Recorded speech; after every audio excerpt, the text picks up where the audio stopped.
आइए देखते हैं अपना question number 2 of exercise 8.1। First exercise का बेटा क्वेश्चन नंबर 2 है। जरा ध्यान दीजिए बेटा, क्वेश्चन पे अगर आप ध्यान दें तो आपको कुछ बातें समझ में आएंगी। वो आपसे कह रहे हैं tan P, एंगल क्या है बेटा P।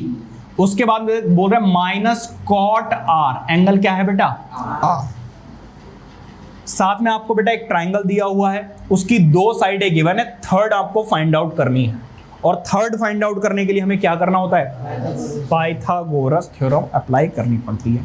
तो हमें यहां पर पाइथागोरस थ्योरम अप्लाई करनी पड़ेगी। ठीक है, पहले लिख लो इन ट्राइंगल कौन सा? PQR, एंगल Q कितने डिग्री का बेटा दिया हुआ है? 90 डिग्री दिया हुआ है। इसके बाद बेटा आपको PQ दिया हुआ है 12 सेंटीमीटर, एंड बेटा आपको क्या गिवन है?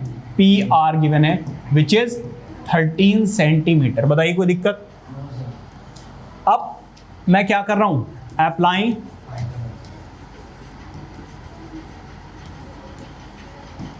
पाइथागोरस। बेटा अभी कोई एंगल की बात हो नहीं रही है, तो आप किसी को भी बेस और किसी को भी परपेंडिकुलर मान सकते हो। वो बेस और परपेंडिकुलर सिर्फ ट्रिग्नोमेट्री में देखना पड़ता है कौन सा बेस है कौन सा परपेंडिकुलर। जब तक आप ट्रिग्नोमेट्री की बात नहीं कर रहे हैं, आप इसको बेस और इसको परपेंडिकुलर मान सकते हो। और बेटा हाइपोटेन्यूज तो हमेशा ही फिक्स रहेगी, जो लॉन्गेस्ट साइड है। ठीक है, तो यहां पर मैं क्या कर रहा हूं, जरा ध्यान दीजिए।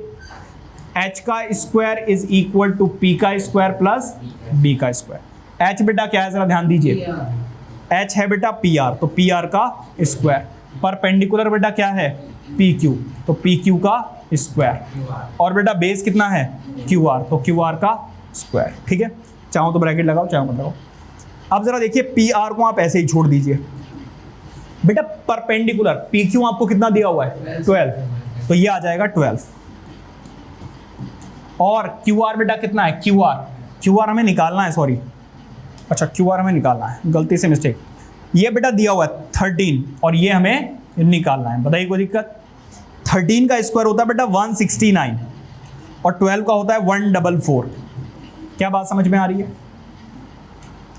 ये प्लस में है, इधर जाकर क्या हो जाएगा बेटा? माइनस। दोनों को सॉल्व करके कितना आ रहा है बेटा? माइनस करने के बाद आंसर आ रहा है बेटा 25। कितना आ रहा है बेटा? यहां से स्क्वायर हटाओगे, इधर स्क्वायर रूट लगेगा जाके, और 25 का स्क्वायर रूट कितना होता है? 5 होता है। तो आप डायरेक्टली भी 5 लिख सकते हो। तो ये वाली वैल्यू आ गई बेटा 5 सेंटीमीटर।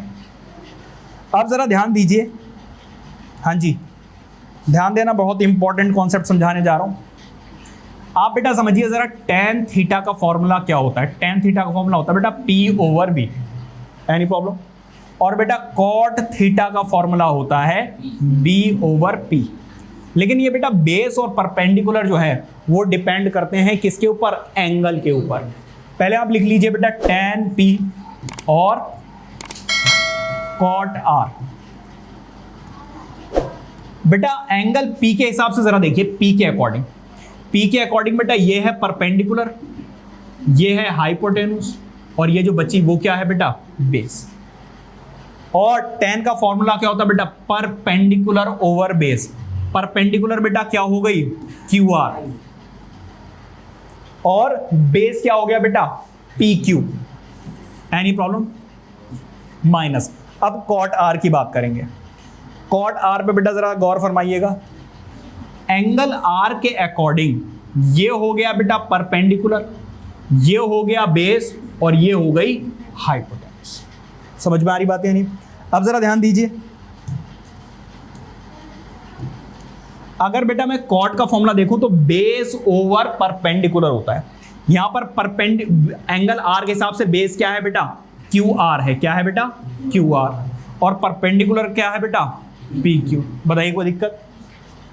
अब वैल्यूज पुट कर लो बेटा। QR की वैल्यू कितनी है? 5, और PQ की वैल्यू कितनी है? 12।